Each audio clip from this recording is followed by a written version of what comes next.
Hello and welcome to this first look exploring session looking at Periander, possibly written by John Sansbury and performed in February 1608. So that's probably 1607 in old money, because the year doesn't change until March.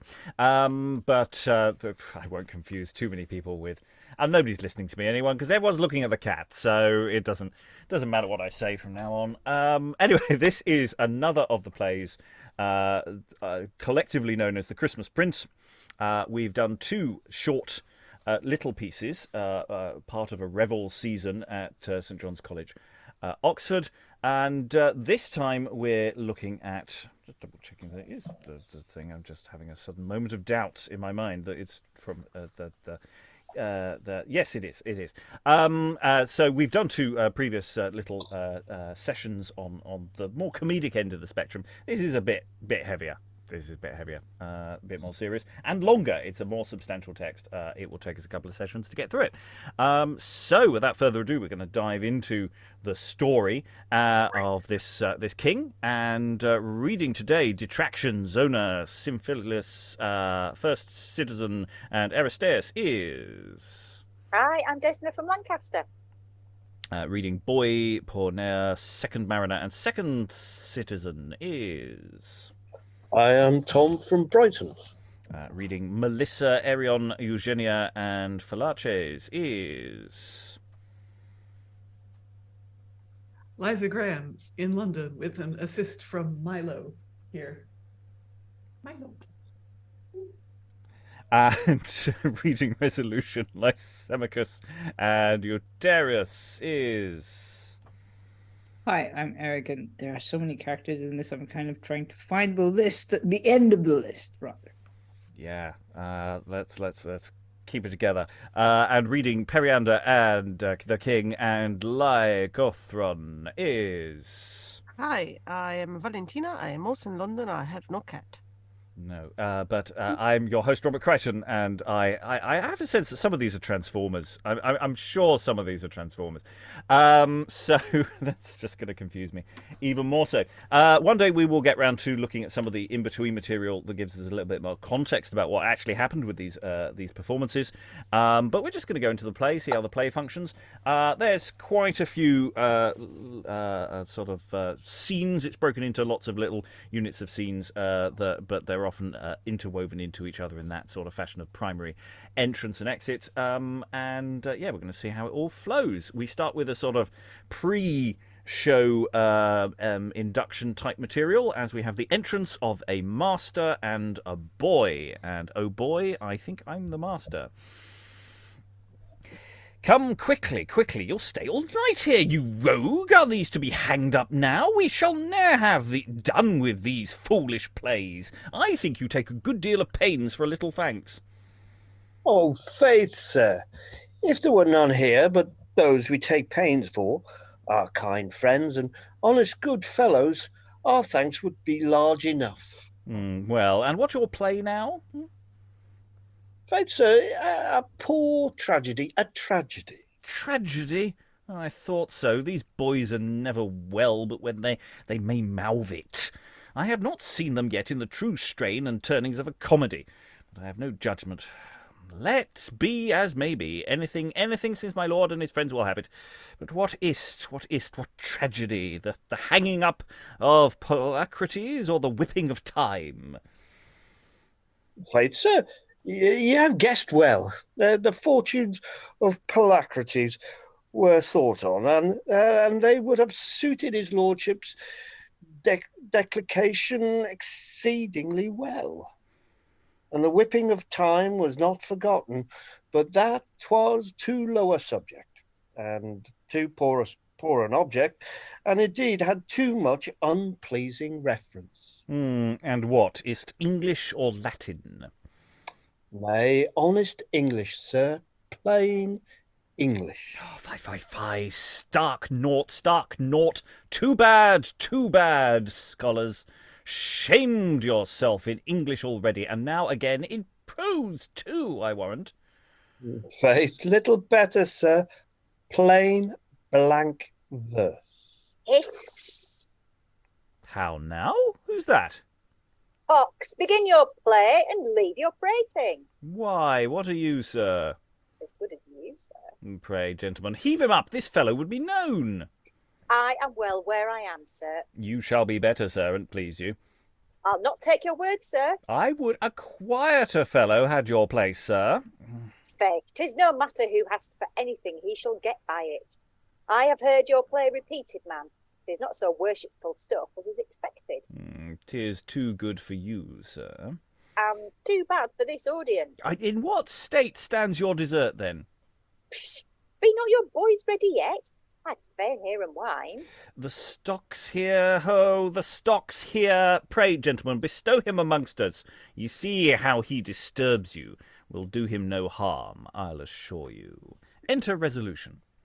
My lord sends to know what noise this is. Oh, a foolish, troublesome fellow would be quiet enough if the play would begin once. For God's sake, let them make haste and come away. What's in your detraction? You are deceived, sir. He's unquiet now because 'tis not begun. And when they are at it, he'll be 10 times more unquiet. You shall hear how he'll mumble and grin and turn at every line to some neighbour flout and find fault with all. That's absolutely stolen. That's base imitation, as if he'd read all. That's cold. That's tedious. That hangs not together. He's indeed an epitome of all the foul mouths in the whole university. Then where no men speak better, no men worse. And yet this fellow thinks the world has not ears and leisure enough to intend. The noisers, the bellowers, the thrusters, the window breakers, the beasts are all his followers. Good, Master Resolution. So let them talk it out. I am glad I am delivered of this troublesome fool. Exit, Master of the Revels.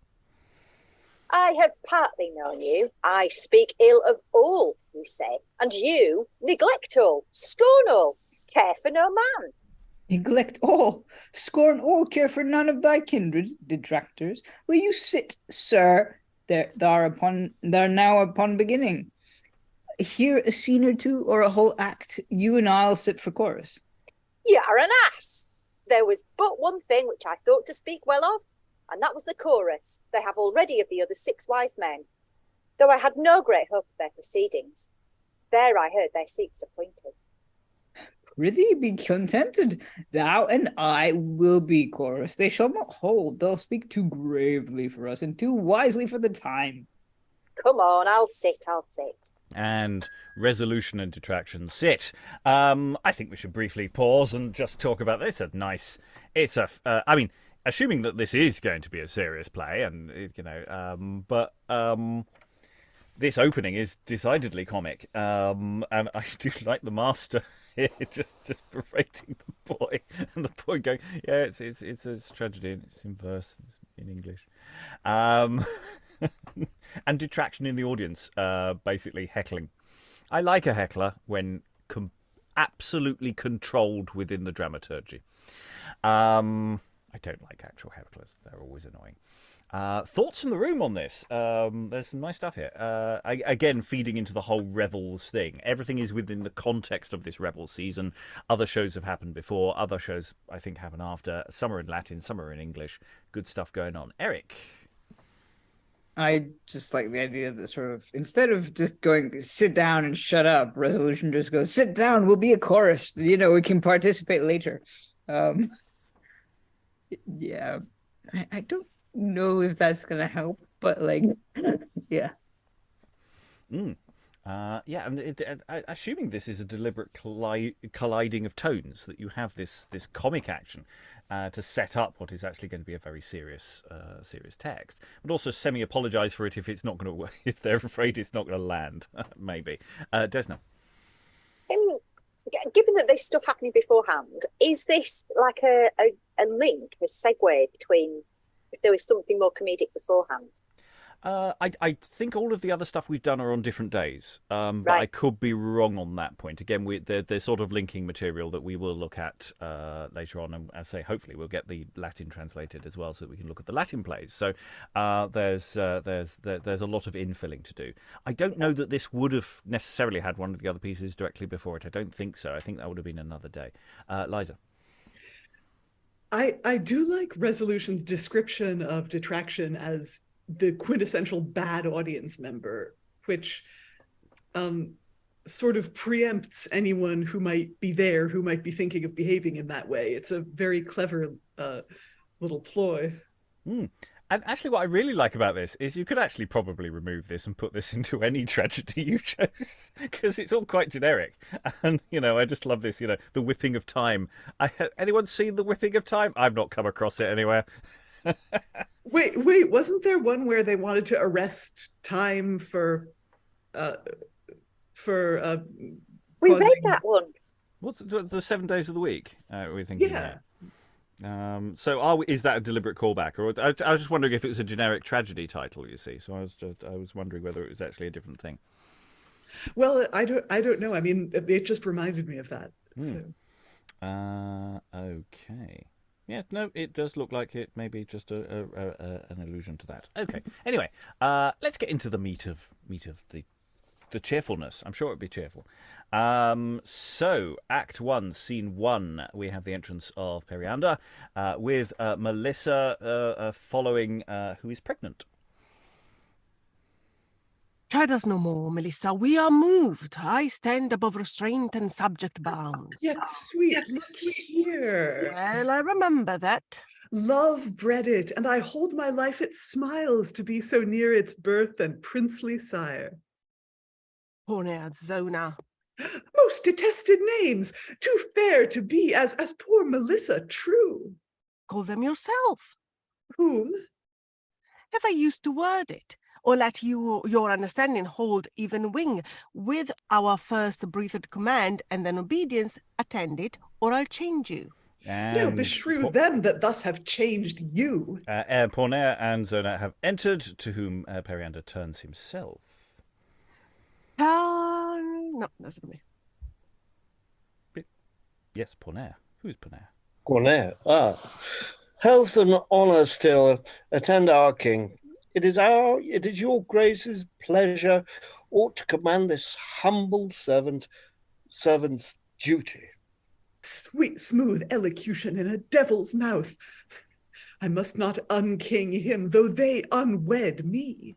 Melissa, you're not fair. You told my father I was. Give place. Here my Melissa sits, and here... where Periander ill befits. Out, you unpleasant fruitfulness, away. Running to her, spurns her on the belly. I shriek foul ousel.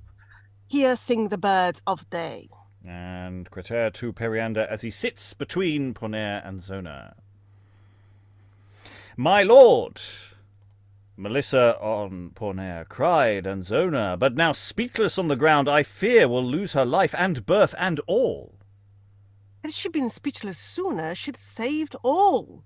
But the jealous fool, Pornaea wronged her not. No Zona, yet Zona and Pornaea did. No, Periander only. Mother, see how my Melissa does, King Proclus' daughter. And exit Crataea. Should not have been so wronged. Dull Cypselus and quick-eyed Lycophron, her sons and mine, must needs distaste it, and the steering vulgar begin to change. Zona, you in praising Pornaea's beauty taught me to love yours. She praising my Melissa, against their thoughts, taught me to see her age and beauty's loss. And both enjoyed my poor Melissa's right. I shall be looked into if she miscarry, till the event our presence ye must lose. Re-enter Crataea. Melissa's dead, and secret messengers dispatched to Proclus with contents of wrath and counsel from whom I cannot tell. Now do I see my Queen Melissa live. Now do I see her fair and wise and loyal. Satiety made hate blind. My loss has eyes that see Pornaea now, and Zona fool unmasked, most foul. A guard, Melissa's ghost, yet hovering o'er my head, shall wind the breath of their dissolved elements. I beguiled her to lavish on despair. Tomorrow's sun shall see first rites to my Melissa's done. Exit Periander. To have been then is comfort. Each man's life lights on but one main act. She, a king's wife, enjoyed him, lost him, thus, with even pace, through thousand ways ends the world's common race. And exit Pornaea and Zona, leaving Crataea behind. As violent, so constant are the actions of tyrants. My new love to mine own son makes me afraid he will recall this doom. My love is fouler, I confess, than his, but my pretences better. Mira loved her daughter, I did say. Let me enjoy as Mira did, and an Adonis bear by Periander, as by Cinyras she, when fright me, banish, turn me to a tree. Exit Crataea. Should we just pause there for a moment, because quite a lot's going on. Quite a lot happened there. Did anyone get the impression that you just sort of missed an episode? I thought it was just me. No. It's literally some people come on, a violent, terrible assault happens. Valentina. I am missing those plays when people come on and tell you who they are because I've got no idea what's going on. Yeah, I mean, we laugh. This is dark stuff. Yeah. Right. Okay. I think there is some context here that would be very helpful to know. So I'm cheating slightly. I am looking in a book. So for your just in case you hadn't got it from the dialogue, Pornaea and Zona are sex workers. And so Periander's comes on with his pregnant wife, and she says, "Would you not with them?" And he's going, "No, I will," and that's why he punches her in the stomach. You see, whereas when reading it, I just sort of took, oh, they're counsellors near the king, aren't they? I mean, there was no setup of any of that. I mean, I'm sure there is some in the dialogue explaining what the hell's going on, but I just wasn't taking that in as it flowed by. Liza. Well, there's Eric may well be going to say the same thing. There's some nominative determinism here, in that. Correct me if I'm wrong, Eric, but I think porne was ancient Greek for prostitute, literally. And Zona, I think someone's zone was their girdle or their belt that they wore around their waist. So that it's another sort of sexy thing. Melissa means honey. These are so any of these students who've done their Greek homework will know a bit about these people, but whenever someone's name is called. Well, I think also you'll see them and they'll be in costumes and it'll be quite clear, whereas we're just sort of reading a text and just not taking it in because I just wasn't taking any of those things in. But yes, it didn't tell us any of those things very helpfully. Eric? I think if I remember correctly, I might be wrong on this. Also, there was a word for like cup that meant that would relate to Crataea, which could also mean strength and power, which is kind of weird. But anyway, that is not the point I was going to make at all. I was just going to sort of clarify some of the references that Crataea makes before she leaves, which is kind of weird. Because she goes, Mira loved her father, I my son, let me enjoy as Mira did, and so on and so forth. Basically, it kind of in the myth, it's the other way around. Ginidas is actually like I only know this because of Cypriot Greek mythology. In the myth, Ginidas was so Siniras or Sinaras or whatever you want to call him or Ginaras, whatever you want to call him in English. Is sort of basically falls in love with his daughter as for praising her beauty and so on and so forth. Is punished by the gods, the usual, enjoys her as one would expect in a in an ancestral way, basically, so that's what she's saying there, in case you're wondering. Yeah, so it's an interesting family. Shall we gather some more data as to what the hell's going on? Everyone up to speed now? Desna.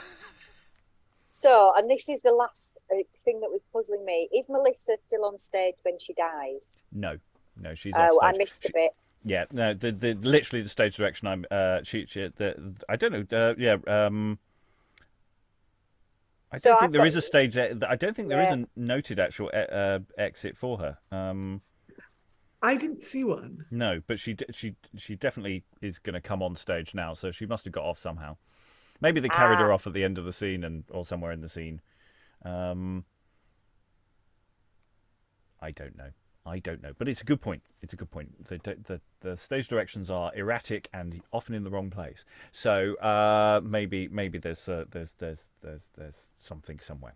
Anyway, let's find out, because the scene pretty much continues straight on as we go into Act 1, Scene 2, because enter Periander carrying the dead body of Melissa. Now, Aesculapius, physics-honored god, return the old or a new life infused to my most dear Melissa, whose embrace, my fancy says, retains more sweetness yet than poor Pygmalion's image. Let that bed, where last a mother I Melissa made, where now she lies to work our wrongs and fears, receive Apollo, Venus, and Lucina for Periander's sake, a king that prays new breath, new power for her almost ripe babe, in substitution of my eldest son, poor Symphilus, unfit to wear a crown, if Lycophron, my youngest, yet should fail. Oh, let this heat of Periander's blood call back the yet perhaps but smothered spirit of my Melissa. Yet she was not old. I'll wed her new again, and love her more than all promiscuous love I spent before. And exit Periander, presumably with the body. Act 1, Scene 3. Enter Arion with Cythera. Cythera, it's a harp. Cythera. Oh, right, I see. That would make sense, because there's nobody else speaks. Yeah. Now doth my exultation rise and grow to draw so near the satisfaction that Periander often has desired and now despairs of. With this instrument, his cloudy discontents have oft been cleared. From Italy 3 times his gracious hands vouchsafe to entreat return, for twice neglecting and too much love of their Italian gold, which there grew faster than in Corinth did. Just heavens did threaten final punishment. But Neptune's people, kinder far than men, my countrymen, have given me speedy pass once more to arrive my Corinth's happy shore and re-salute my honoured, worthy prince. Enter Crataea as we go into Act 1, Scene 4. What gaudy boldness creeps so near this presence? Musicians' fault, that think they may be welcome. Sir, here was music good enough before, had not our consort broke, and yet your person cannot repair it. Ah, great Crataea, live! I'll make no busy inquisition, only to Periander I would give some knowledge of Arion. Heartily welcome, Arion, welcome. Kings must have content, and thou of all thy kind hast given to him best. Beshrew thy absence, but tomorrow morn return and have thy welcome. For this night heavens must not see him, nor the intellect of highest powers by his own will come near him. Melissa's dead. Great lady, sadly then I take my leave, till humbly on my knee, to please Periander his Orion see. Exit Arion. Poor watchful Phaedra, yet Hippolytus, and hope's life with him lives, though strange diversion have snatched him forth my way, and I, unfurnished of any co-judrous prolocutress, my looks, sighs, doubtful stoppings in my speech, affectionate attendance shall speak for me. There's ne'er a Theseus living in respect, and this Hippolytus is Phaedra's breed, as full of hot foul passion as myself. Witness this hour's unheard of horrid act on his dead cold Melissa. Whence this night, when he returns in recollecting sadness, I'll please him with first news of his Arion. So, that's all much clearer. I'm sure. I mean, we're starting to get a sense of its mode. I feel. Periander comes on. He's quite sad. Why is the harp guy there? What's going on there? What was going on? What was that for? Clearly, the harp guy is there because he is awesome. Yeah, yes, I got that impression. But why? I mean, unless there's a song here, I'm not quite sure what he added.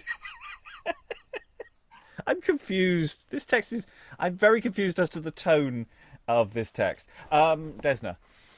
I just got the sense there was a setup for something that would happen later on. Mm. So this was the point at which that character could be introduced. Mm. Yeah, that seems reasonable. The scene hasn't ended, by the way. Just because we're going to enter Act 1, Scene 5 doesn't mean it's a separate scene, because everybody's sort of entering into things. So let's continue in a moment, Liza. Wait, hang on.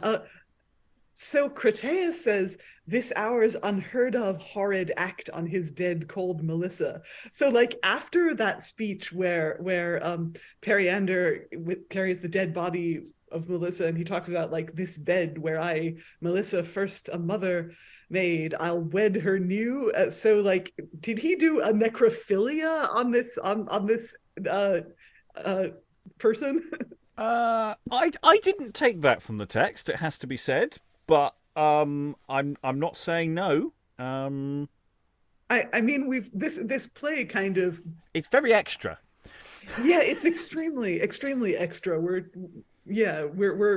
taking the throttle and sort of shoving it all the way forward till it breaks off, sort of thing. Eric, sorry. No, it's just I have so many questions. Like, I mean, some of these names are borrowed from like Greek mythology and some are not, and some are just Greek sounding. But then it just, I do not. Let's finish this unit of action and then we'll ask some questions. So Crataea, I think, is still on. Act 1, Scene 5. We have the entrance of Periander and Lysimachus.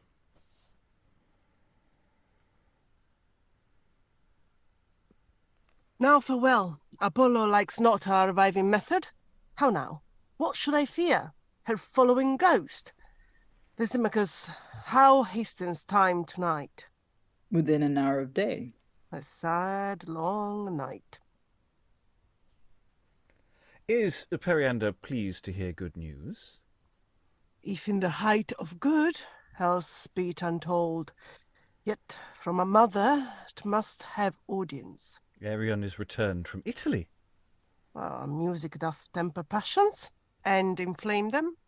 The dangerous act of all my passions are past, and now his music comes too late. Yet, as our Grecians ever loved it best, so best Arion merits above the rest. Each passion has beginning where it ends, still tiring, still recovering, only helped by the intermission of some other part that in sweet rest hath had reflection. My active faculties have done too much. The passive now have leisure.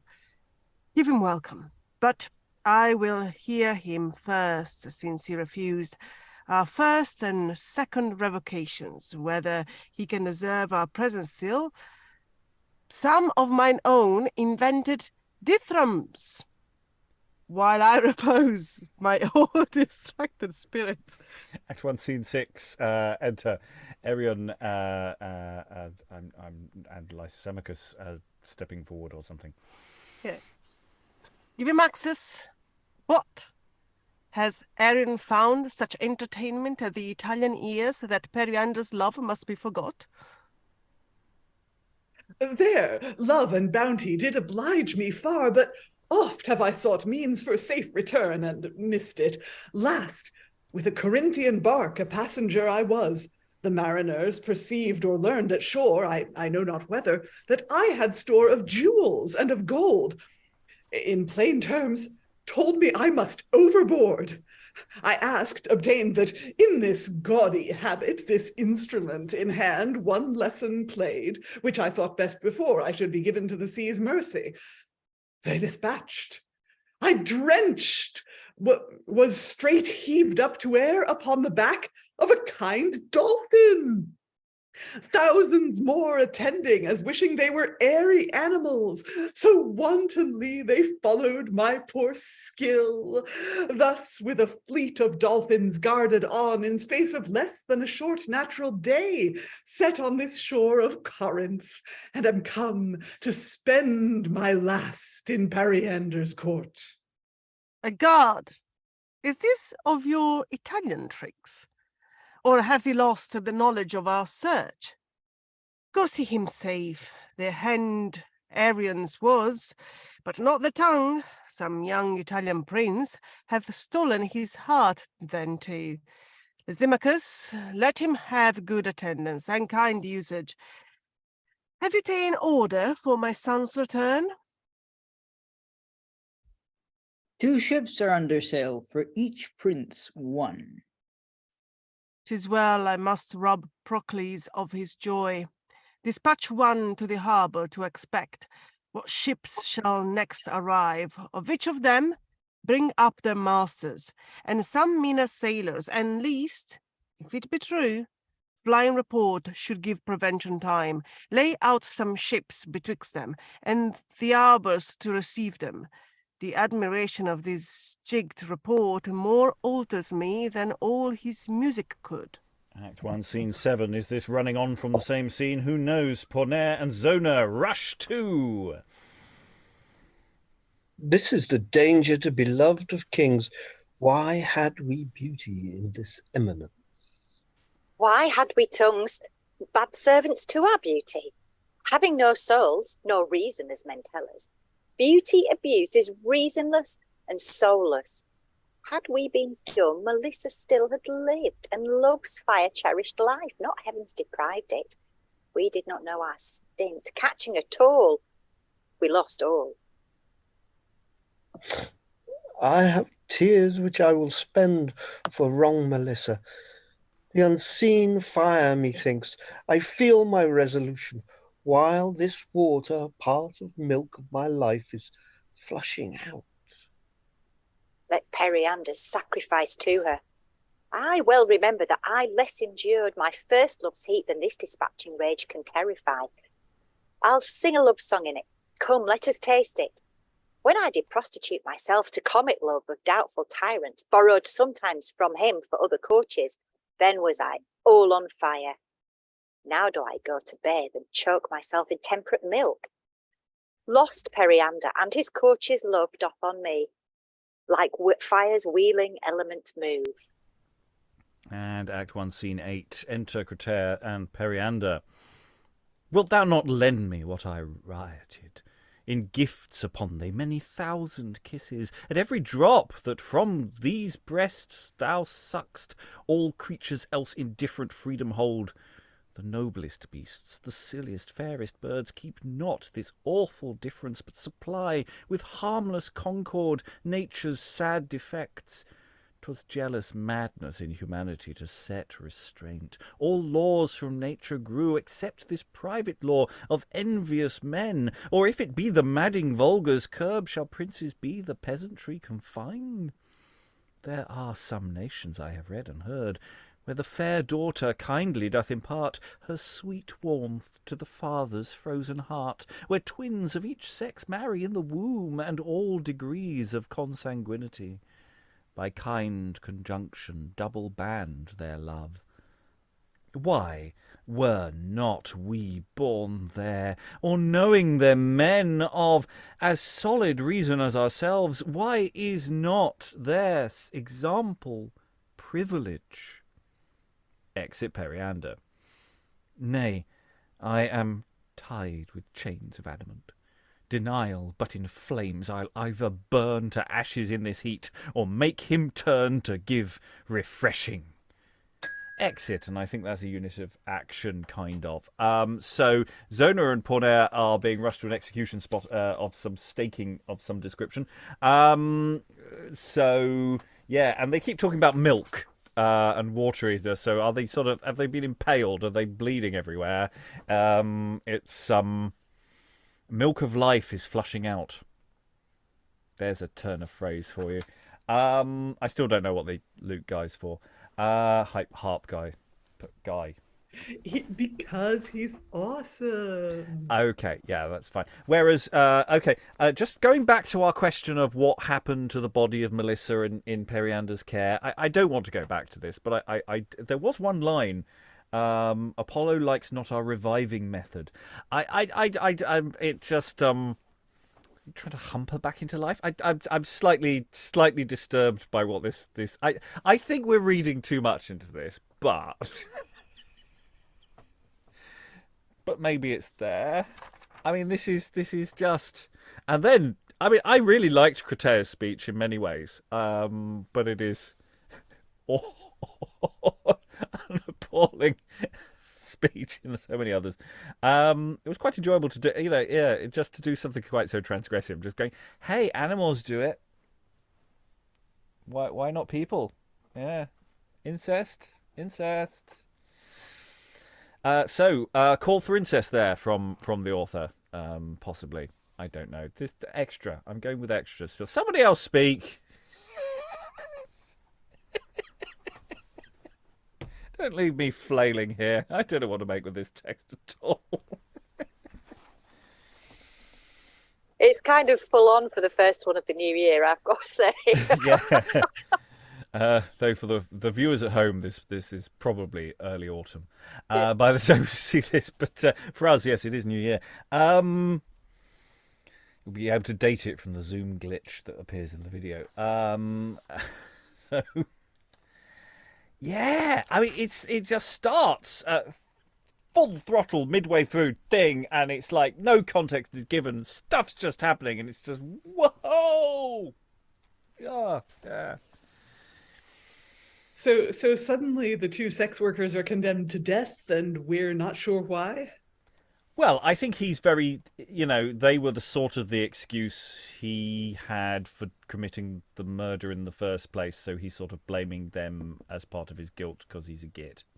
I'm sort of going with that.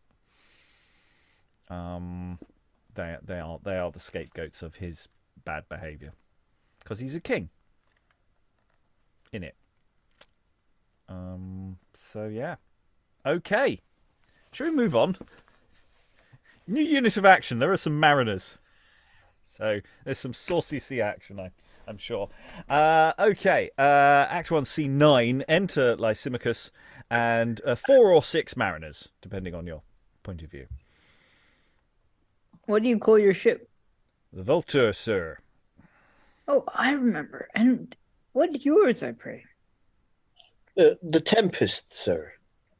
'Tis true you told me so. I cannot tell you what his pleasure is. Perhaps he has some late intelligence of your commodities, or would fate you knew. Is there any other ship that came your voyage? With the carbon, none, nor any that we heard of. Enter Periander, Arion, and Aristaeus to Scene 10. Whence are these? From Italy, and please your majesty. And how's there with Uncas Martins, that good old king of 24 years? He's dead, and that please your grace. It will please heaven's grace that we must die too. We must, Lysimachus. 'Twere well if we could often think upon it, and then a successor. He had 2 sons, and so have I. But who has the Senate made choice of for the new Roman king? And they say one Lucius Tarquinius, son of the rich Corinth merchant. How? One Demetrius of the Bacchanade that trafficked with the Helsby, but sedition happening in Corinth in your father's time, he changed grounds to Truni. There he married, had 2 sons, Aaron's first and Luchman. This Aaron's dying young there, and then his father, and fell to Lucrium. Then did he marry a rich Herturium dame, fair Taquil, a good diver in the flights of birds. Then finding that the great Rome there was kind afar to strangers, giving them their city's freedom, to Rome he went, where having changed his name of Lucrium to Lucius, and assumed his second name from Tarquinian, his native city of Herturian, then thrived he so, that in a few years he climbed the double scale of wealth, and cities love so high that Ancus Martinius and the Senate found him their worthiest, bravest of choice. We are glad that Corinth has given Rome a king, that Rome grows great. But tell me, what rich traffic does that new Rome afford? Have ye there met with any jewels extraordinary? We have of purpose brought to show your grace, such as by chance we met with, no great prize. 'Tis well. See them, Lysimachus, yet more. In all your travel, have ye never heard of one Arion, a musician? I hear he's held the wonder of the world. With that praise, we have often heard of him, and even that day we did put him from shore. 'Twas said he lately to Tarentum went. How there it is with him, we cannot say. Have you never heard of him? Once or twice I did. Could you compare him? I have one, they say, that knows both, who is thought does equal him. I will request your judgment. Call him forth. And, there's a stage direction I hadn't looked at in advance. Anyone got no, we'll just skip it for the moment. Something to do with Arion. I think he steps forward in the clothes in which he was thrown into the sea, possibly. Something like that. Okay, we'll see if we get a gloss on that in a moment. Great king, our lives are at your mercy's feet. His treasure made us false, and there he stands, to give sad evidence whom we thought drowned. Arion, loved of heaven, speak for us. Relate me, sir, the manner of your act. Well, being partner in this foul conspiracy, I gave him warning as a thing resolved only amongst my flinty mariners. When we had mark of near Peloponnese, sternly and briefly we did ring him round to have cast him overboard with violence. But at his fair request he might put on that garment which he said he used to wear in the ancient isthmic oppositions, that on that instrument he might play and sing unto the gods for general safety. What we willingly gave leave, being thus prepared. We in the hatches waited while he went up to the foredeck. There a while he played, even to a general sorrow for our purpose. But instantly, abruptly breaking off, he nimbly flung himself among the waves.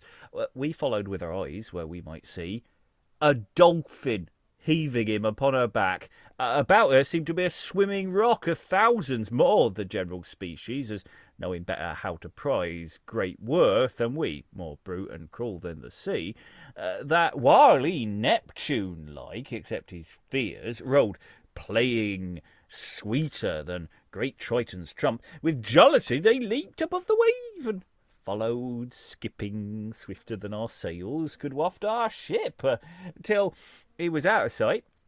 Then these were his jewels, which your grace have seen. First, Aristaeus, send them to the tower, till we determine further. Take their ship and goods for my Arion's recompense. You, master of the tempest, we dismiss, and thank you for your news. Yet this one grace let poor Arion beg. Heavens used these men to show their power and love by. I am safe and happier by their cruelty than before. Let them have pardon then for their poor lives. Thy hand speaks better music than thy tongue. Heavens give leave to act, but punishing wrong. And a exit. We're going to rattle on to the end of the act. Act 1, Scene 11. Enter Philarches, Euetaerus, and Symphilus. Come, gentlemen, shall we not be too late? Joy goes apace. They'll have the city gates ere we get out. I have never in my life felt such exulting joy.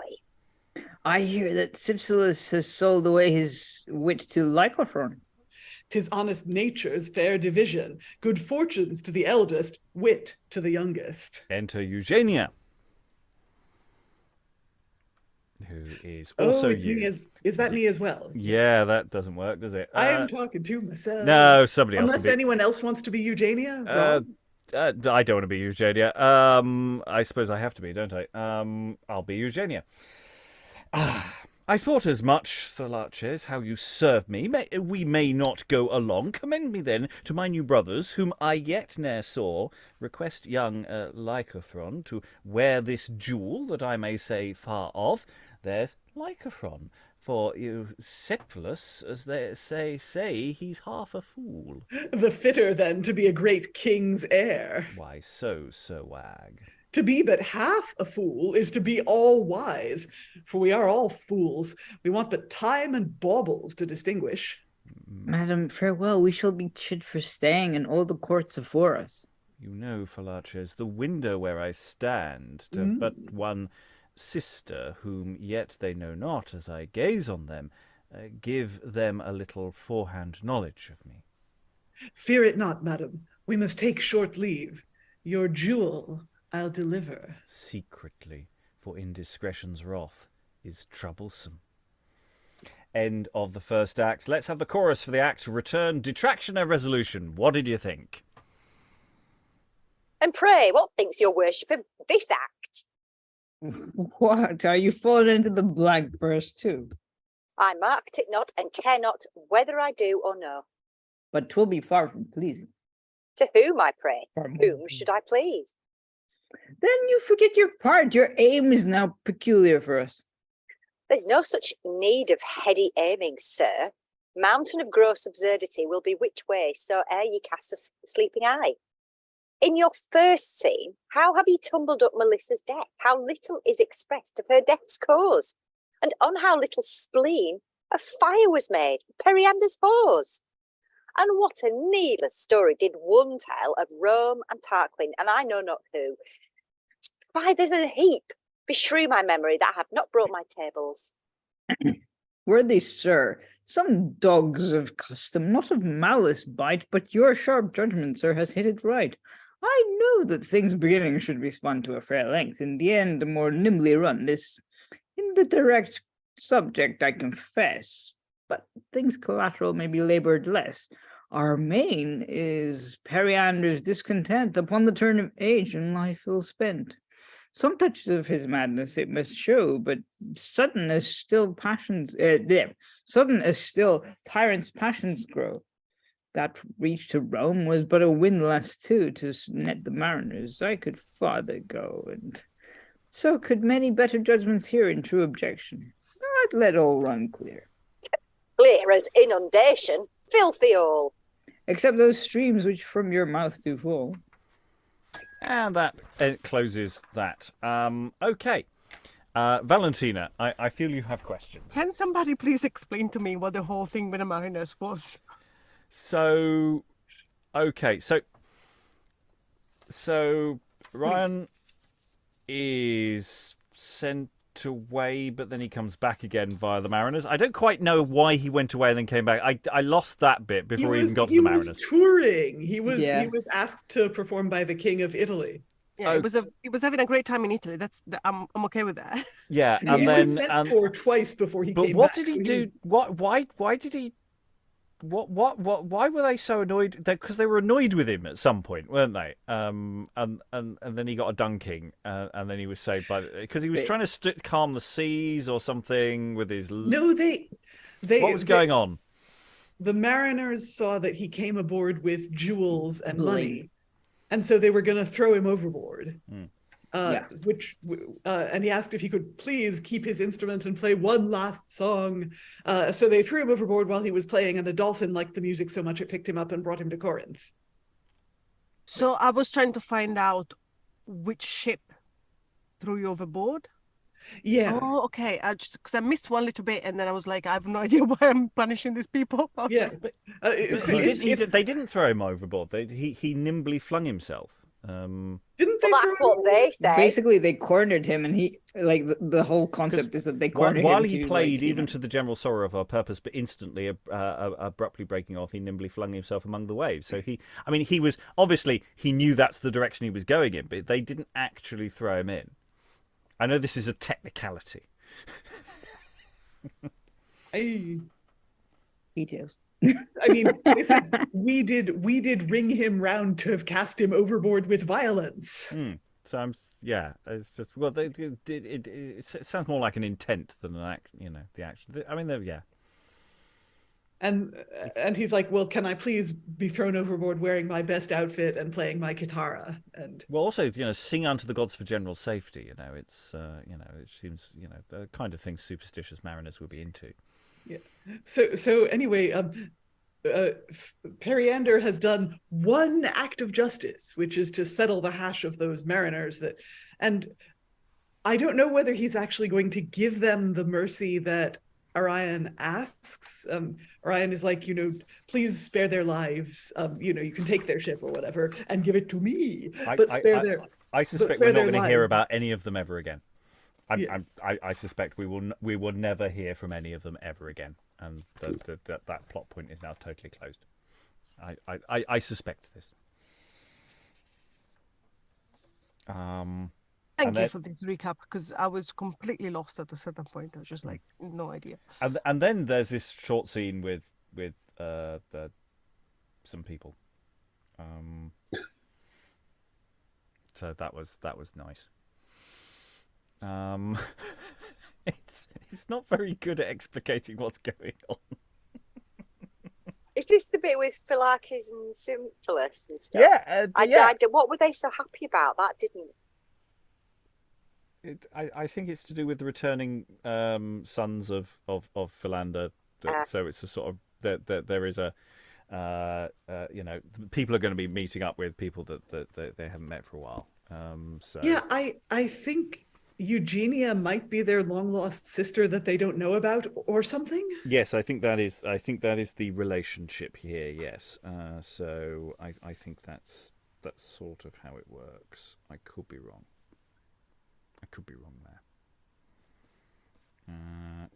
There. Daughter, one of the daughters. Yeah.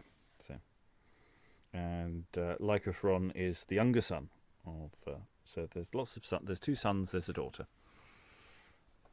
So, and a complicated. I mean, second mariner doing this really utterly confusing art. Would you like me to explain the political situation in a far off land? Let me do that in my TED talk, which will last 20 minutes. I'm weirdly enjoying this, but I don't think it's very good. I'm sorry. I am normally a champion for these things, and I kind of think you could do something with some of this, but it's so random. And I occasionally like some of the verse, but sometimes I'm not. I'm very odd. I'm very confused. Eric. Yeah, I think. I like how you get this random chorus of detraction and resolution, and somehow they agree at some point, and then they agree on some points of the story, on the holes in the story. Like, we need more like sort of explication, and then resolution just goes it's clear as mud kind of thing, and then resolution goes just the only thing that's worse is what you say, basically, which is a great line, but I have to say I'm kind of with Detraction. their critical response to this, and this sort of feels like this is part of it, and therefore I'm starting to question the response, the audience response that is being asked for as well here. So it's a really interesting thing, especially in the context of the other Revels, which are overtly comic. I'm wondering what they are expecting to come out of this. So I'm very confused. Anyway, we are going to read Act 2 at a greater pace, and hopefully we won't pause quite so often just trying to figure out what the hell we've just said. So, Act 2, Scene 1, Cypselus and Lycophron enter attended. Now, brother, has not sea and wind done well? Have we not flown Corinth? Oh, it's me again, God's sake. Done well, say you? I'll never go to sea and wind again. Oh, I was monstrous sick. But now you're well. I know not. Am I, think you? But 'tis no matter. My father is good physicians, and they shall make me well. Shall we make haste? Oh, go to, mad crafty brother. Now you've heard our mother's dead. You think our father too will shortly die, and then you must have all. Must I? And what must you have then? I know not. All at your mercy. Faith, I'll use you kindly. Or I must go to my grandfather again for one of his old blessings. I protest, I'll love you beyond measure. You shall be my chiefest counsellor, and as we've played at everything together, so we'll both be kings together. Would every eldest brother would say so too. Nay, they will say so too, but will not all be as I mean to be. And God forbid they should, though many be. All Greece knows we are Periander's sons, a wise and potent kings, 2 happy sons, and you are eldest. Faith, all's one to me. Let me but be merry, eat and drink and sleep. I care not whose son, whose eldest brother, yet I will be his son, your eldest brother. Turn and return. Could any but a king and Periander get so free a spirit? Come, I long to see my father, I. Do you know him if you see him? I shall guess. So, we have got the hill, our horses, boys, our hobby horses, boys. To Corinth, come. And Act 2, Scene 2, enter to them Lysimachus. You're well encountered, noble princes both. I have an old remembrance of this person. You're of Corinth, and a courtier, sir. Lysimachus, from Periander sent to meet his herd of home-returning sons. To both I here present his princely welcome of both your lineaments, only extended by nature's bounty. These few many years have not yet dispossessed my memory. We thank you, sir. Do you know which is which? Know you who's eldest and most like his father? Cypselus by his mark upon his temples, and Lycophron resembles him a little. But I am likest. Who are these, my lord, so hot with haste? Enter Philarches, Euetaerus, and Symphilus. This can't possibly go wrong. Sons of 3 counselors and 3 companions, whom the court hopes well of. Philarches, Euetaerus, whatever, Symphilus. We once saw 5 were little playfellows. Kind gentlemen, I'm glad we live together, my good Philarches. Will you please to horse? We are almost strangers on this country, sir. We shall lead on, sir. Company grows on ere we shall enter Corinth walls, though throng to sight of their young princes. And Act 2, Scene 3, we have two plain citizens enter. Citizen 1 and 2. God save Prince Cypselus, Prince Lycophron. God save them both. Thanks to our countrymen. Everyone exits apart from the citizens. This is the mutual benefit of absence of tyrants' heirs. Their dispositions being yet unknown, first presence wins them love, which falls and rises with their after merits. If but a little better hope than the sire. They have the general welcome and good wishes.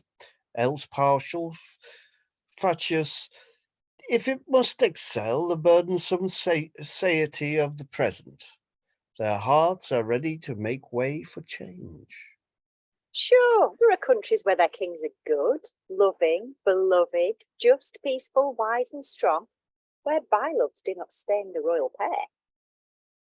Where fair Melissas are not spurned downstairs, being big with child, nor where the mother queen unnaturally loves her natural son, and many things that reverent silence hides. But we are sure that the state is far from Corinth. We are too bold, though Periander be an heavy tyrant, drinking the dear blood of highest peers and numbers of poor commons.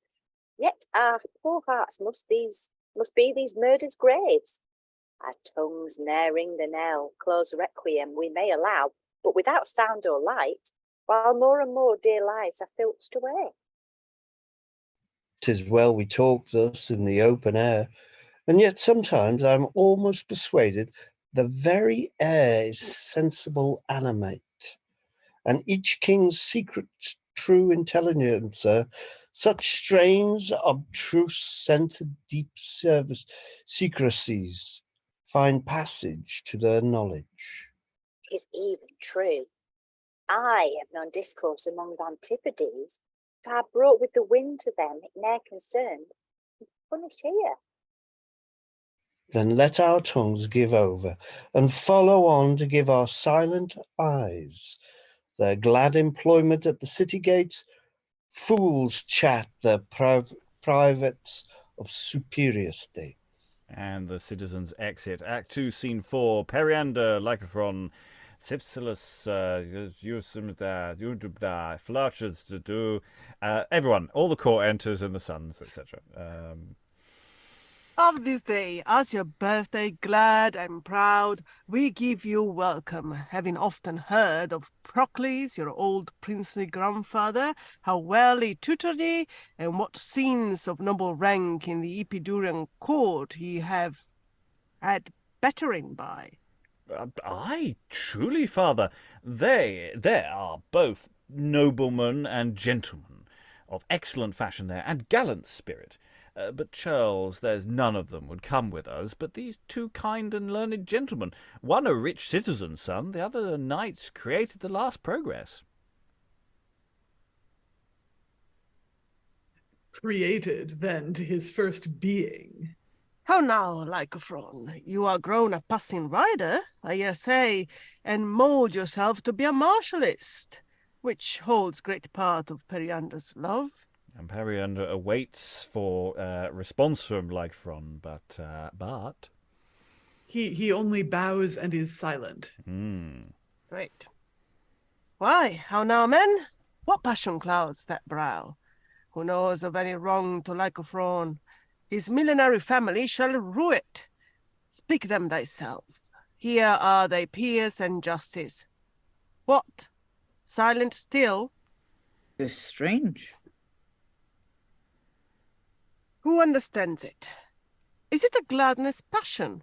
Is it disease or discontent? Father, I'll hold my life. He had studied some set speech to put me down with his fine eloquence, and now has lost it, and himself too.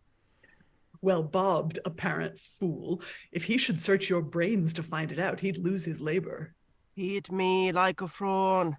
If thou have sense and filial respect, by Periander's love, his wrath, his crown, I charge, adjure thee to discover thee, and meet our loves in correspondency. Yet silent.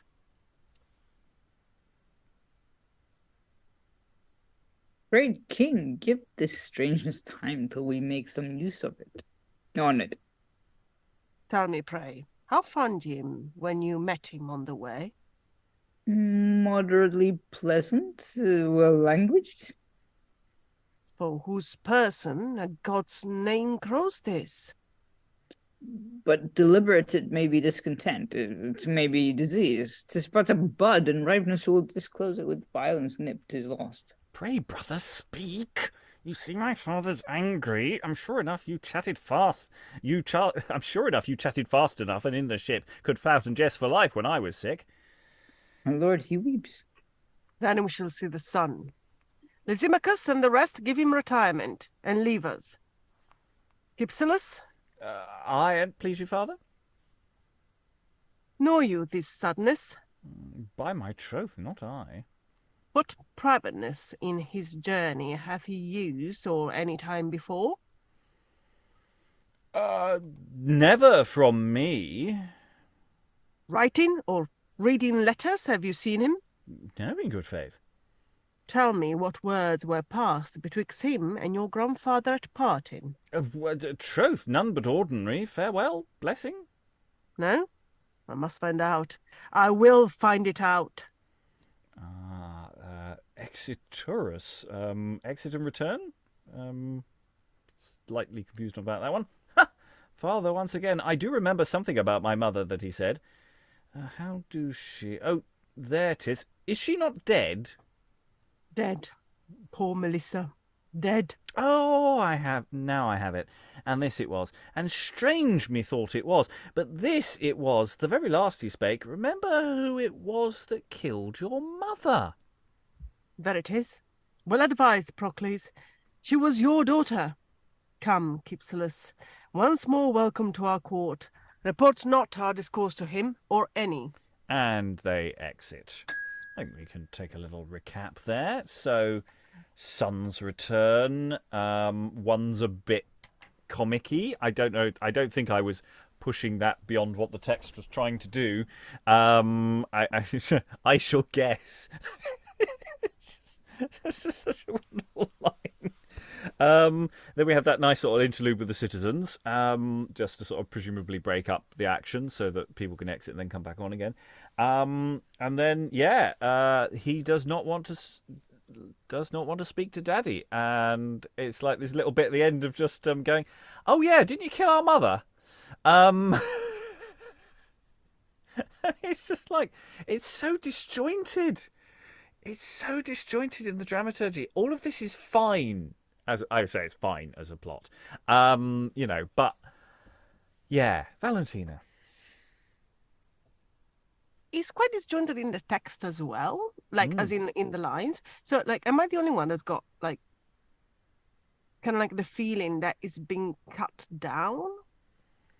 That it's kind of been hacked? I don't think it's been hacked. I just think it's been written this way, that it's just bitty. It's just bitty. But even it's bitty even in the one line. Yeah, it doesn't flow. I mean, there's some really nice bits, but yeah, you're constantly doing that all the time. It's a glitch. Yeah, no, it wasn't glitching. The text was glitching. I was fine. Again, I'm sort of enjoying the ride, but it's very confusing. Eric. I'm guessing that the point of sort of bringing up the fact that, Periander has killed their mother is basically you're not safe. That's the whole point, I'm guessing. Even if he's going so far as to kill his pregnant wife, he wouldn't hesitate to kill either of the sons. Valentina. But it's also it's the grandfather who tells the little brother of the two to remember that his father killed his mother. So I think, great family. Yeah, I really wouldn't want to be there for Christmas. I mean, goodness, or play Monopoly. I would not want to play Monopoly with Periander, because it would not end well. And he'd always insist on being the little dog. It's not on. Okay, let's continue deeper into the act. Act 2, Scene 5, Lysimachus, Lycophron, etc. So some other people perhaps as well. Why, good my lord, as you drew onward hither, you were all decent mirth. Yes, you were. Why, good Lysimachus, it concerned you not, therefore you had my mirth. Dispose yourself to any kind again, and I am ready. Let me be only free from question what my thoughts are. They are no touch of wrong to any person. Sorry, I just noticed an obvious clash in the doubling. Who's free? Tom, I think all your characters are dead. Could you read Lycophron from now on? Oh, no, you don't. No, sorry, it's a different P. It's a different P. Ignore me. Ignore me. Stand down. It's fine. Enter Aristaeus. Shall I pardoned be, and speak my sovereign's will to Lycophron? It is no worse than what I sorrow for. Then speak it. I am a man, and not with child, and fear no breaks pern or tumbling down. Melissa was my mother. My lord, we dare not scarce think against great Periander's will. Shall no man dare? Let him a tyrant be. Heavens and nature their foul wrongs can see. His straight command banished you his court. For God's sake, thank him. I am afraid to live in it. I will not learn his fears, yet I am clear of hate and lust.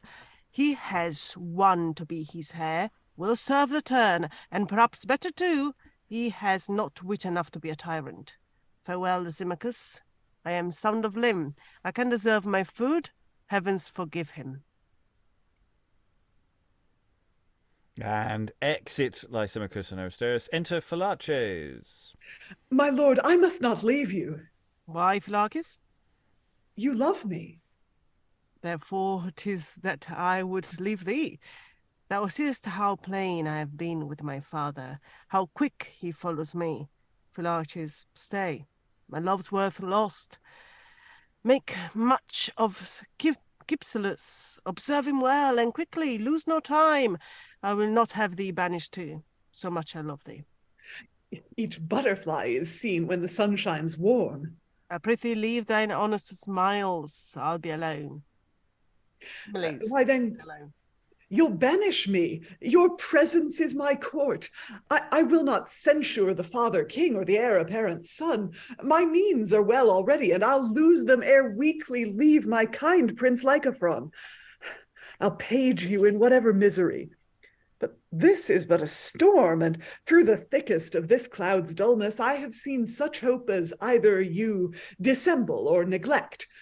My father's house is near, where you may learn how his affection alters. Thanks, Philarches. Thy love is strong and true.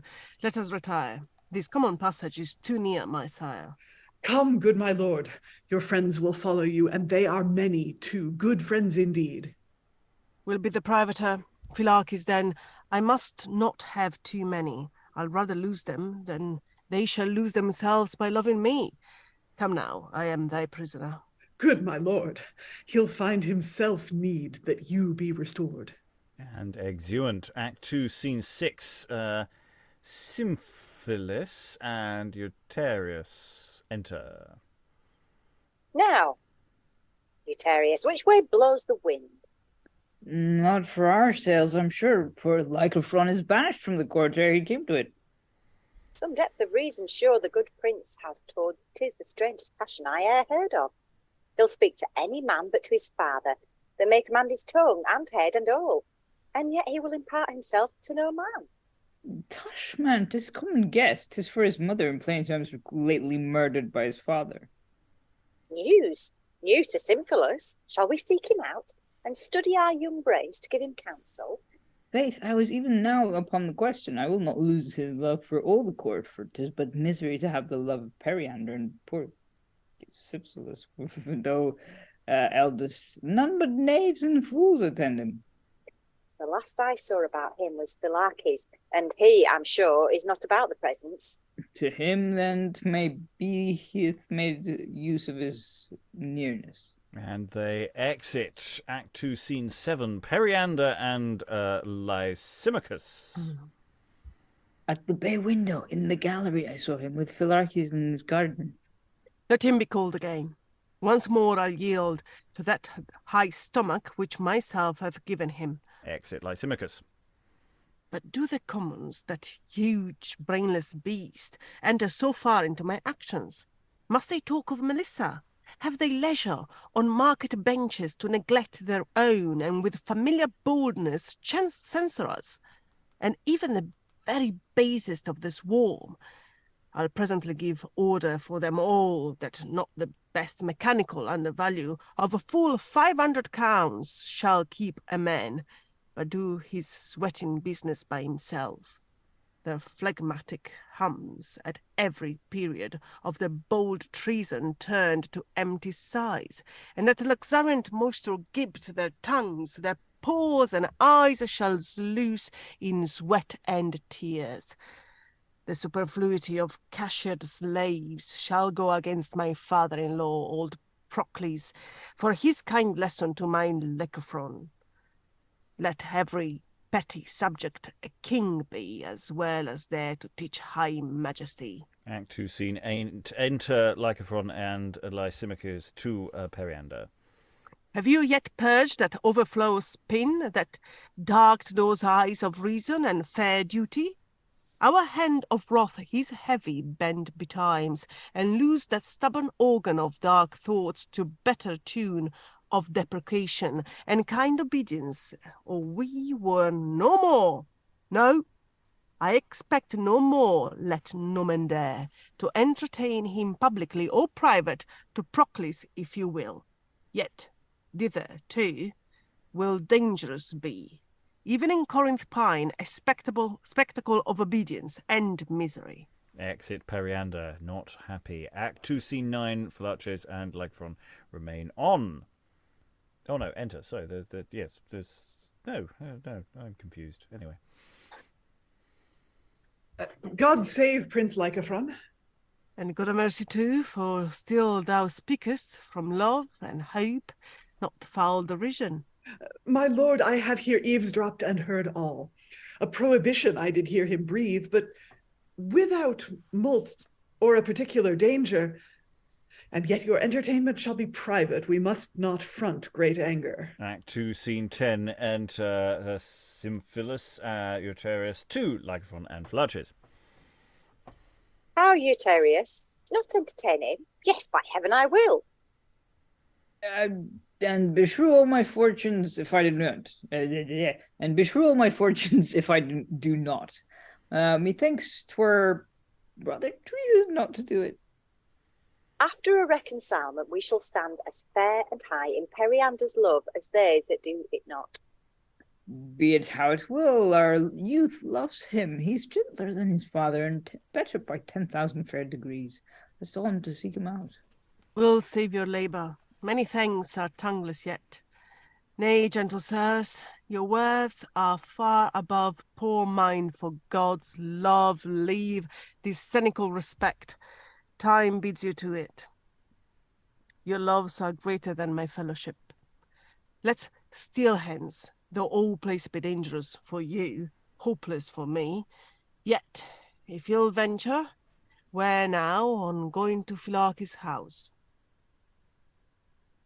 It is too near the hot court here, my lord. If we but whisper, we are thither heard. My chamber is remoter and more private.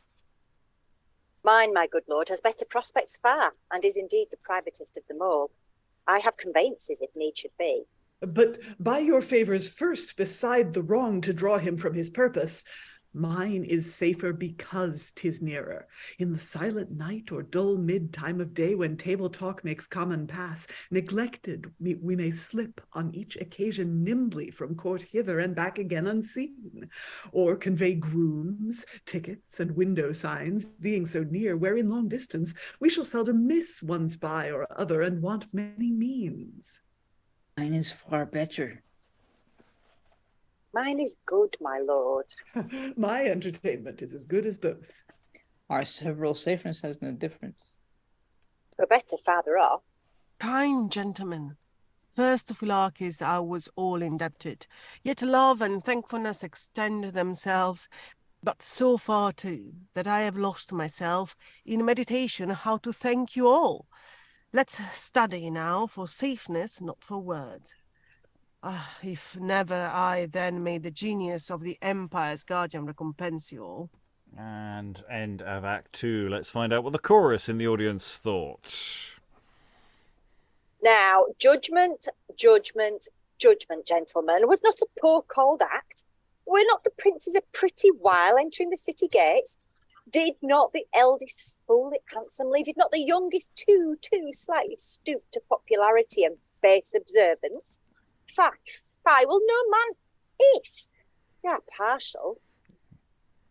And, yes, reacting sang in the audience there. Where, friends, brothers, out with it. Let's never keep it for a secret fire. These fellows have opinion of themselves. What wouldst thou breathe, Detraction? For thy pains to wrong good judgments and kind audience, thou wilt be hissed away thyself anon. This act elsewhere was reasonable, well, more I presume of none. Thyself can tell if all the actors' daily pains and cost hold this proportion, 'tis not merely lost. Silence shall answer thy objections now. Thou catchest where thou canst, yet carest not how, Detraction. 'Tis thy custom fault to find where thy skill's none, or where thou comest behind. When impudent opinion bears the name of resolution, judgment bears the shame. I'll pick my teeth and hear another act. If thou shouldst sleep too, dreaming thou shouldst detract. Okay, so I think the dramaturgy has slightly settled down a bit now. It's like we've got a plot. It's sort of flowing. We've got the two brothers. We've got some politicking going on. The youngest still not talking, and yeah, it's led to it being put in Coventry basically, and they're figuring out the best way of keeping him safe and stay in my room. No, stay in my room. Sort of action. So yeah, I mean, I think it's a lot clearer what's going on. And yeah, it's sort of moving in a much more. I mean, yeah, it's a terrible family still. Thoughts from the room. As we come to the end of Act 2, we only have a couple of scenes from Act 3 to go into. Desna, this session. So I've been thinking about these sort of detraction and resolution, the chorus scenes, which are commenting on the rest of the play. Because it's strange, so it made me wonder two things. Either have two people written this, or are resolution and detraction the like an addition and a commentary on another play, or is it meant to have some sort of educational element to it? Because they're really quite. I feel like Detraction and Resolution's responses echo some of my own thoughts. Well, this is my thinking, is that it's a way of forestalling what an audience's critical response by saying, look, we know what we're doing because we know the flaws in the thing. Liza. Well, also it frames the whole thing as absurd in a way. I mean, it does what Brecht will later do, in that it's reminding the audience that this is a play and these are fake people doing fake things. Because we are in Grand Guignol territory here. I don't think this is meant to be a tragedy that you take seriously and that tells you things about the human condition or the human soul. This is just like a bunch of terrible people doing violence to each other, and they're going to end up dead. Yes, and I think the Grand Guignol response is echoed in some of the accounts of what actually the audience at the time, how they responded. They enjoyed it, but their clapping and it's big demonstrative responses to effect.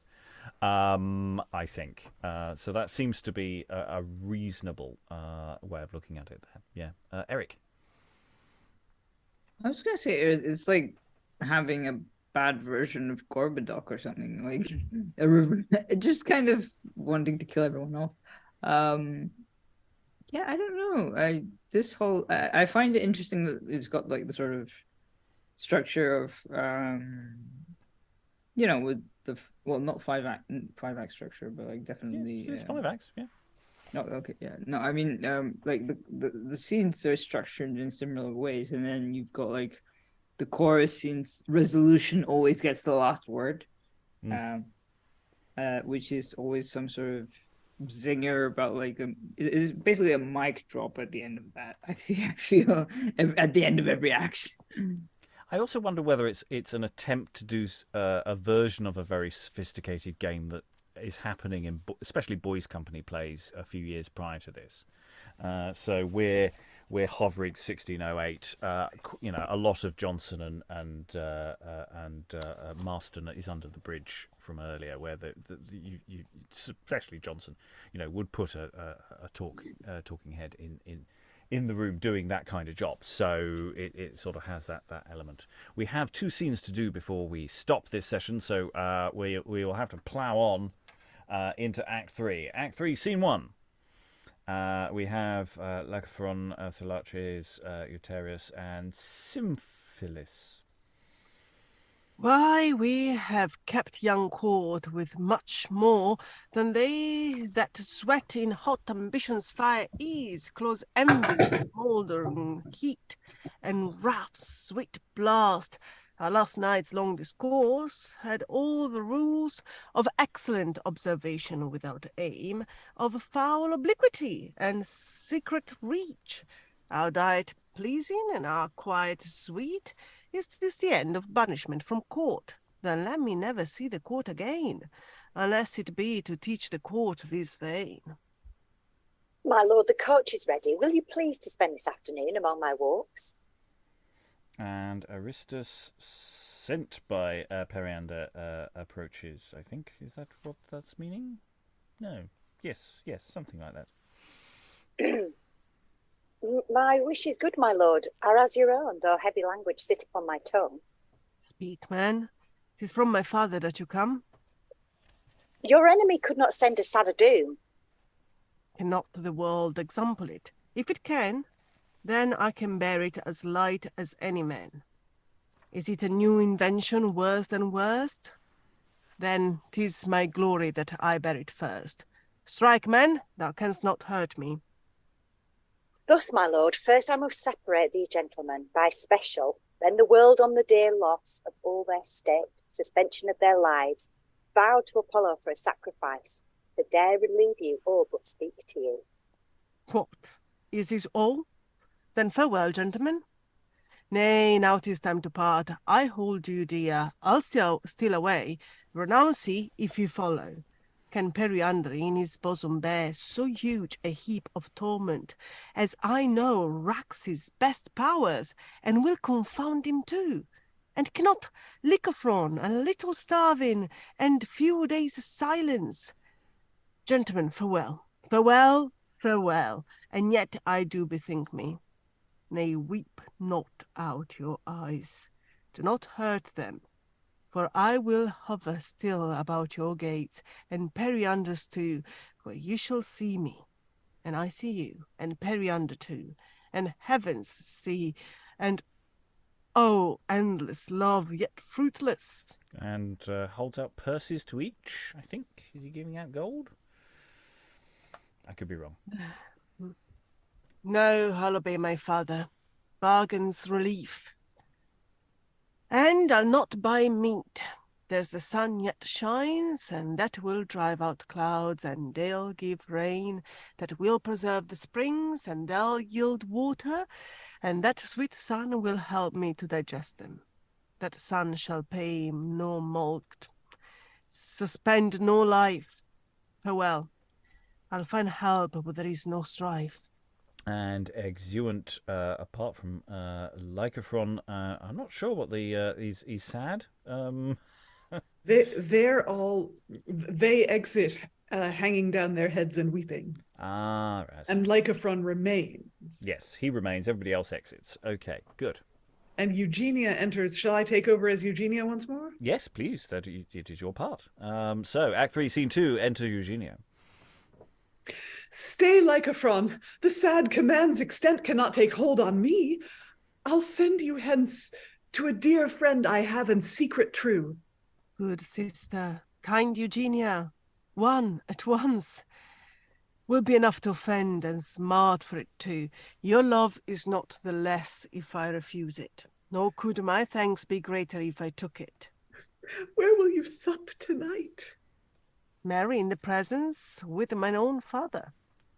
I hope you shall again, but where must you lodge? Under one canopy, both he and I.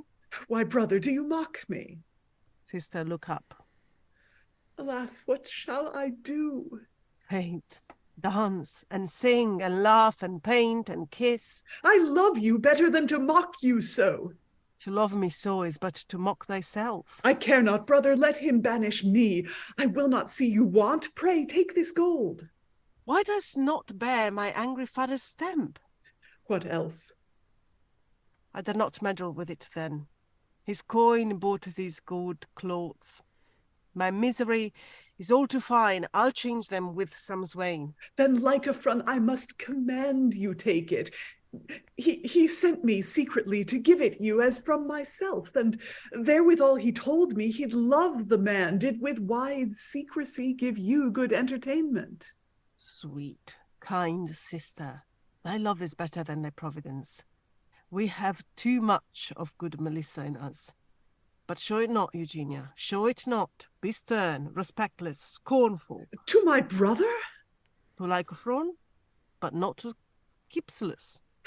To Cypselus, that silly man of clouts whose brooch is 10 times dearer than his brains. Sister, beware offence. Beware a fig.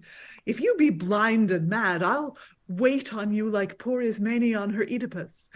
I will not leave you now. I'll beg for you. I will no more be Periander's daughter till I hear him call Lycophron his son. I do not think that he did love Melissa to use her children thus. Not to love Melissa? I cannot tell. They say she fell downstairs and that he was hard by. But still, you know, we must know least. Come, sweet brother, come, we'll both go on our knees and ask him pardon. I'll speak and weep for both. If he be stern, we will conjure him by Melissa's soul, and then we shall discover how he loved her. Such tender sweetness in a tyrant's breed. Sister, thou counselest well, but my rude presence will steel him against thy prayers. Yet thou shalt bear this ring from me to good Lysimachus. Let him be mediator whilst thou speakst. No, I bear piece of Periander too. My best Melissa gave me, but my will and resolution he has backed me to. I'll use no mediator. Sister, I'm sorry. I am so poor to so many dear loves I meet with every hour, but sweet farewell. I love thee as my soul briefly. Farewell. And exit Lycophron. Dracotius, hither. Follow, watch him close, and find some means to send continual message whither he goes, what kindness you see done him. Here, use thy best discretion if you want. He is thy mistress' brother. Pass no words. Change habit now and then as you see time. Meanwhile, I'll use some means. Poor Lycophron, I see thy misery, but cause see none. And exit. And there's a solid scene. I like that. There's some good stuff going on here. And actually, now that we're sort of halfway through the story and the story has unfolded itself, it actually all does sort of make sense. It's just the opening was so confused. I mean, I'm still not sure about Arion, but, you know, I'm not sure why we needed the dolphin. It didn't really add anything to the dramaturgy, but it was interesting. I did just a little note on the performance day, the performance on the Saturday, the 13th of February. This is the point where Lycophron lost the ring. So it will be found sometime in the future. Smeagol will get it as a birthday present. And but no, seriously, he actually drops it during the sometime during this scene. He loses the ring. It's found later, but it's one of those incidents during the performance. Lost prop time, probably about here. Tom, were you waving? Yeah, I was just wants to say. I mean, that made really nice radio. I mean, I was tidying my room, excuse me, but it really did make nice radio. That it seems to have settled down. Yeah. Scenes are happening. Dialogue is exchanged. People have intentions that are not which are fully explicated on some level. Whereas earlier that was not happening. Eric.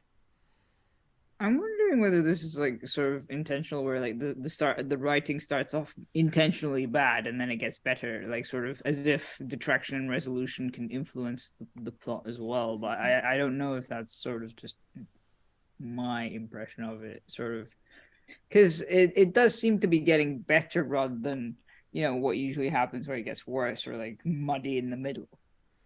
I don't know. I don't know if the actual writing is fundamentally, in terms of the dialogue itself, is fundamentally better or worse per se, but definitely the structure is clear. Now that the plot's happening, we got something to hang our hat on. I think we came into this just going, and once we tuned into it, it sort of feels better. And there's a lot of potential in this dialogue. I mean, it's not subtle, but it's got a lot of nice little points to it.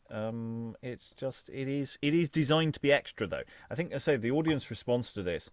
Don't you love it when people do meta theatre? Apparently, in the performance, Detraction, when they made their audience, someone actually mistook them for a member of the audience. So, you know, presumably told them to sit down or something. So, but yes, spontaneous outbreaks of applause I have noted here in Wiggins. And I say we will look at the account of what happened. But it started at 6 after dinner with various big audience. In fact, because some people couldn't get in, a small riot did ensue and had to be broken up. It was quite an evening, especially as it was a very late addition to the season, because they were going to take the stage down, but then they thought, well, we put the stage up and it took ages. Shall we do another play? And they went, well, it's a bit late in the year. We got the Christmas Prince has retired, and I said, no, we put it up. Let's do it. And so they did this. So this is a late addition. It's not part of the logic of the Christmas Princey thing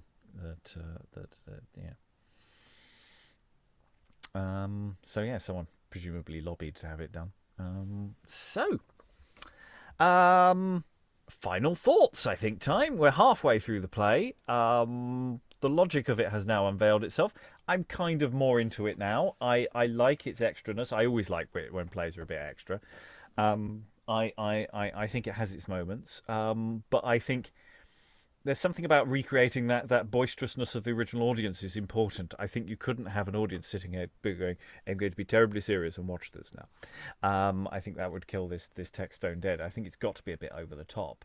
But it's not a comedy. I think that the Detraction did make that point about the eldest fool it handsomely. So he is definitely supposed to be funny. Or you know, a lighter character, but within the schema of the play. So it's interesting. So thoughts from the room. Final thoughts from the room. Desna. Oh, so many thoughts whirling around my head. Yes, it's getting better. Let's see where it goes. Yeah, well, the second session will, I'm sure, come up with some answers. Eric, any final thoughts? Yeah, I think the scene we just did is actually quite removable in terms of, like, okay, you could use some context if you want to, but like it compared to the rest of the play where you've got, I mean, aside from the mini induction where you've got like the two weirdos being introduced, it kind of like you could take it out and just use it as a sort of duologue if you want to. I think, I don't know, I'm intrigued, but I'm kind of like reserving judgment at the same time. I mean, at the moment, if it wasn't for that tangent with the harp guy, I would. I like the structure, but I did find that pushed me away from the plot in a way that slightly annoyed me. It didn't. I didn't feel it added. But yeah, there are some nice bits that are definitely. I do like the introductions. Sometimes the Waldorf and Statler routine is in plays can be awful, but actually I quite like Detraction and Resolution. I think there's some really nice bits in there. I think that's actually quite nicely done. And we're just after Night of the Burning Pestle as well, though at that point Night of the Burning Pestle was a terrible failure. So it becomes more successful later in its life. But maybe they saw it and thought, hey, that's something to nick. But it's been done quite a few times before this play by now. So, Tom, any final thoughts? Well, yeah, just to reiterate that last scene, I was just listening to, and it made fabulous radio. I mean, it was beautifully written, and the two actors were really great. The rest of it just seems like they've had a glut of theatre. And that's why I think you get a lot of the raucous responses. I think they've satiated on drama, and they're just throwing it, and they're just having a riotous time, going, "Oh God, here we go again," and But yeah, that last scene saved it for me. Eric, did you have a response to that or No, additional I was just gonna say it's a bit like having a compilation album of various like tragedies that are really don't fit together very well. But I don't know. We'll see. Well, it's like when we got in that first act, we're swinging from Melissa's sudden death and then the death of the two Zona, etc. And then we fly to the Mariner. But once we get into Act 2, the plot settles down and it's a plot. Act 2 has a plot, whereas Act 1 has stuff happening that will help set up the plot, but actually is really fragmented and sort of, yeah. But, as individual scenes, I'm sure if they staged the executions well, the audience would have absolutely lapped it up and really gone, yay, steak 'em, blood everywhere. They're talking about this milk or whatever, so it could be Kensington gore all over the place and we're, literal Grand Guignol going on here. Liza, any final thoughts? Well, I mean, I have to say I kind of like this. It's horrible, but it's also sort of charming. As horror or as a play about extreme people that do extreme things, I sort of like it better than Cambyses. And the reason I like it better than Cambyses, I think, is the framing device. And someone who put in the chat, who mentioned Pelopodarum Secundo? Which they killed Clytemnestra's mother in that one. It's like decapitated her, didn't they? Yeah, you have this additional opening horror, and maybe that's the thing. You make sure everyone knows what they're watching. Get the blood in early. So yeah. Die, hideous creature, die is not a line from Pelopodarum Secundo, but it's really close. Valentina. It's actually from a 1965, 66. No, 68. Yeah, Doctor Who comic strip. Anyway, Valentina. I am weirdly intrigued. Not from a performance point of view, probably. But I am weirdly intrigued. I really like Tom's suggestion that because it does sound like a bit of a mishmash, but I think most of our experience of mishmashes is that they are parodies, but this doesn't seem to be. Mm.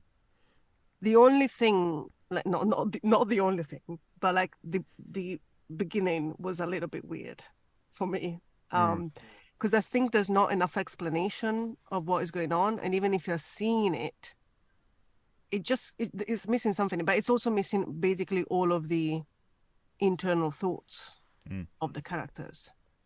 Yes. So I'm really intrigued because it's kind of fun to read. I'm not entirely sure it'll be fun to watch. Oh, I don't know. It's not very long. I mean, it does have that in its favour. Yeah, okay, but still, like, it's like you're not gonna have fun, but you're only gonna be in there for 15 minutes. I think this thing. I have had fun. And that I wonder about this is that I wouldn't watch it twice, but I might enjoy it once. And it's that sort of question. Like I really like gore. It's not like, but I think just Well, like to be fair, we haven't had that much gore. well, no, if you don't count the beginning, because the beginning is so shocking, then everything else just kind of like it's just it doesn't stand up to it.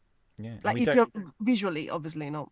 Yeah, and we don't know if the king's tried to shag his dead wife into life again or not. We're not really still clear as to whether that happened. I'm pretty sure he did. It's I didn't read it in the synopsis, so I don't think it happened. I think we're reading too much. Even if you into it. don't do that, like the king just like punching Oh, absolutely. I mean, that's horrific. in the belly. Absolutely. It's not great. Yeah. Eric. I was just gonna say that maybe this is sort of like one of those, like sort of cult type thing where, like, I mean, like cult is in like cult movie, not cult as in like. It's very grindhouse, isn't it? Yeah, no, I was thinking more like Donnie Darko, where it doesn't make sense until you watch it a second time, or No, like Memento or something like that. You know, I don't think it's aiming for that level of cleverness. definitely not. But yeah, No, I think that sort of really exploitative horror film from the early 70s, done on the cheap, and yeah, it's just throwing everything in there. Anyway, well, we'll find out next time where it's going and what's going to go on and what might be done with it. It's still an open question. All that remains is to thank all the wonderful readers for all their wonderful reading. Thank you very much, everyone, and goodbye. They say she fell down the stairs.